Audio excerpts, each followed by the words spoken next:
Hey guys, Pebble back with another video on the Shadowlands beta, and today we're going to be looking at the Soulbinds for the Night Fae Covenant. I have my Night Fae Priest here, so in this video we're going to go over each of the 3 Soulbinds you have access to as a Night Fae, if that's the Covenant that you choose, what powers you get from that, and all that good stuff that you get. Now, I'm not going to be going over specific Priest conduits in this video. I have done that previously, so if you haven't seen that, check out that here. And I'm doing a whole series, so a video for every Covenant and all their Soulbinds. If you haven't seen any of those, check that out in the description. Alright guys, let's get started. Alright guys, the first Soulbind we're going to look at for the Night Fae is Nia. So this is the first one you get access to as a Night Fae. So let's get started. So the first choice you get to make here, if you haven't seen, you get like kind of like a tree of powers. So you get to choose one, and then some of these guys are actual Soulbind spells, and these are the same for everyone that chooses Covenant, not just you, not just your Priest, you know, Shaman, Mage, you know, Druid, whatever. And then there are additional 3 types of slots that you get access to. These are the conduits themselves. So they are defensive, throughput, and a utility slot that all have different things in it. I've gone over these conduits before, so I'm not going to touch these necessarily, but just going to talk about where you get which options. So starting off here, we have when Soul Shape ends, you are concealed until you move. Soul Shape, if you don't know, is the movement ability that you get. You can see there's lots of people around me that have it activated right now. So it's actually pretty cool. You can basically, you know, run into a bunch of mobs in, like, say, a Mythic Plus dungeon, and then stop moving right before Soul Shape expires, and then you basically stealth, kind of like doing like a Shadow Meld skip, if you've ever seen people do that. So you get access to that. And the other option here is defeating an enemy reduces Soul Shape's cooldown by 1 second. All right, and then after that, you get to choose a finesse slot here. You can see I already have one built into this. And then the tree branches off here, and you can see now I do get access to 3 separate powers here. But if you've watched my previous videos, if you've seen this tree before, you do notice that if I choose the guy on the left, I have to choose the defensive conduit right afterwards, right? So if I want this throughput conduit right here, I have to choose the ability before it, and that's kind of how this works. And typically they don't put DPS with like a throughput conduit. They are kind of separated out. So the first option you get is your damaging attacks and spells have a chance to toss spiked burrs under your target. The burrs latch onto the first enemy across them, reducing movement speed by 20% and inflicting a bit of nature damage over 6 seconds. It's only, right now the tooltips is only saying 660, not that much, over 6 seconds. That's a very small amount of damage, if anything. The guy in the middle here, your interrupts apply paralytic poison to your target, dealing nature damage over 30 seconds. And targets with poison take an additional X nature damage if interrupted once more. So again, as a priest, you know, we have a pretty long interrupt, so we can't get a lot of value out of this, if any. But it's something. And the guy on the left here, your helpful spells have a chance to apply invigorating herbs to that target, increasing the target's haste by 95 for 20 seconds, right? We don't really get a whole lot of use out of this for ourselves because, you know, helpful spells, you don't have to heal someone, right? But we do have the option. All right, so if I want this DPS conduit here, I'm going to go ahead and take Nia's Tools of Poison, and I get my DPS conduit. And immediately afterwards, I'm met with a second DPS conduit. You can immediately start to tell that Nia is the Soulbind that favors the DPS conduit. What that means is there are 3 of that type here. I say DPS conduit is throughput conduit is the better word, potency. And then we get 2 options here. So either, and again, this guy is not implemented yet, but periodically sends you herbs to aid you when you complete activities to contribute to your Great Vault. Some weekly thing with the Covenants. I haven't seen it quite yet. And the other option is Swift Patrol, movement speed increased by 20% for 2 minutes after defeating an enemy, and then combat cancels this effect. So just running in between packs of mobs, right? And again, you know, if I pick the guy on the left, I get the throughput option. If I pick the movement speed, then I get the defensive option. For what I want to test on beta, and probably what we're going to pick in live, I'm going to go the left option to get the extra throughput guy, right? And then the last, the kind of signature ability, when you use your Night Fae class ability or spell, which for priests is Fae Blessings, gain 10% mastery, slowly fading over 5 minutes.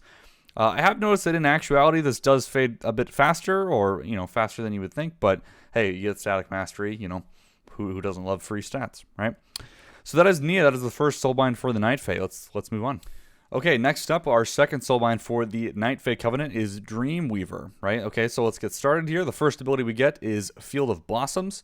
When Soul Shape ends, you increase the movement speed of nearby allies by 15% for 15 seconds, which is pretty awesome.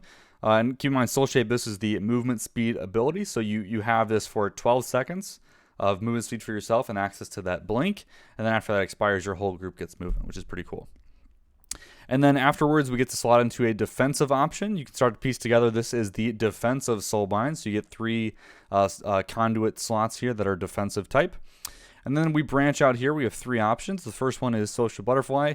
When at least 2 allies are within 8 yards, your versatility increases by 5% for 5 seconds. And then when this expires, 2 nearby allies gain this bonus for 5 seconds before passing it back to yourself. So I'm not quite sure what the uptime of this is. I have not run this myself, but static verse, there you go. Soothing Voice, when your roots, stuns, and incapacitating class effects end, your target's movement speed is reduced by 90%, decaying rapidly over 2 seconds. So kind of like a half little mini stun for a second, basically. And the third option here, 10% of your overhealing received or done remains as a shield on the target up to 15% of the caster's health, lasting for 5 seconds, right? Awesome option if you're a healer. We are not. We are a Shadow Priest, but that's the option there. And keep in mind, whatever ability you choose here, that influences the next decision. So if I want the quote-unquote DPS option of the 3 here, the versatility one on the left, I would then pick a defensive conduit slot. So in reality, I do want to pick up my throughput conduit slot. Having 2 of these is very helpful, very good. So I'm going to go down the middle here, but who knows, tuning will change. And then you're in the fork with the road, so you have 2 options. First one, when falling farther than 20 yards, Fairy Dust slows your fall. Okay, fall speed, why not? The other one is every 1 hour spent in a rest area grants you increased gold from the next world quest you complete. Stacks up to 5, right? So, just AFK, and then you get more gold. Easy. So there's that. And then, again, depending on which option you pick, you get either a utility option or a defensive option. So depending on what you want, right? And then the last ability, this is kind of the cheat death, so to speak. So when you take damage that would kill you, instead rejuvenate within a wild seed, regaining 30% of health over 10 seconds. And if wild seed takes more than 10,000 damage during this time, you die. So it's not like a, full cheat death where, if you take any amount of damage, you won't die. It is capped, but it's something. And now keep in mind, it has got an internal cooldown of 30 minutes, but hey, it's still cheat death. So there you go. That is the second Soulbind for Night Fae. Let's move on. All right, guys, the last Soulbind that we have access to for the Night Phase is Koran. This is the quote-unquote utility conduit Soulbind. So we have 3 utility slots here that we can choose from. But let's get into our first choice. So we either get Horn of Wild Hunt, which is Soul Shape increases the movement speed of allies within 40 yards by 10%. Right, so there is, you can start making comparisons between other Soulbinds. This one, you get a movement speed, through the duration of the effect rather than at the end of it.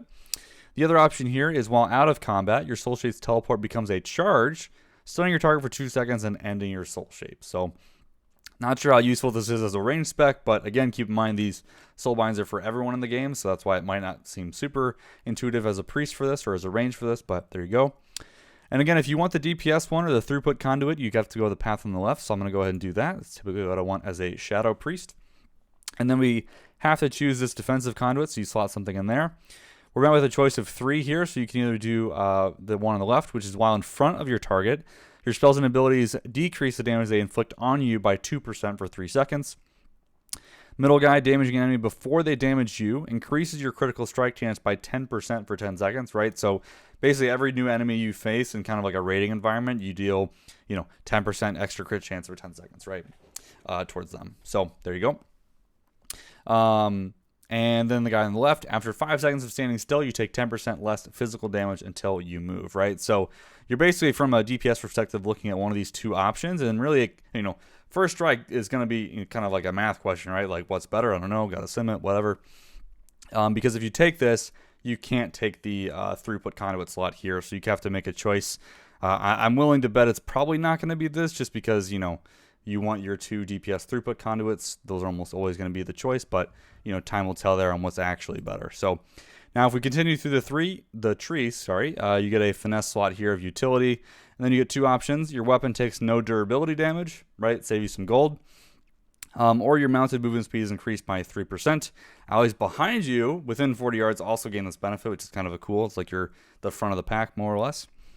And then the last ability here, this is an execute ability. It's pretty sweet. Your healing and damage to targets below 35% health is increased by 3%. And then when an ally dies, this benefit is increased by 500% for 30 seconds, right? This enhances may only occur once every 5 minutes. So you get static 3% bonus below 35% health. And then if someone dies once every 5 minutes, giant increase in damage here, right? So, you know, we have more execute. This will stack with Twist of Fate and the Shadow or Death increase.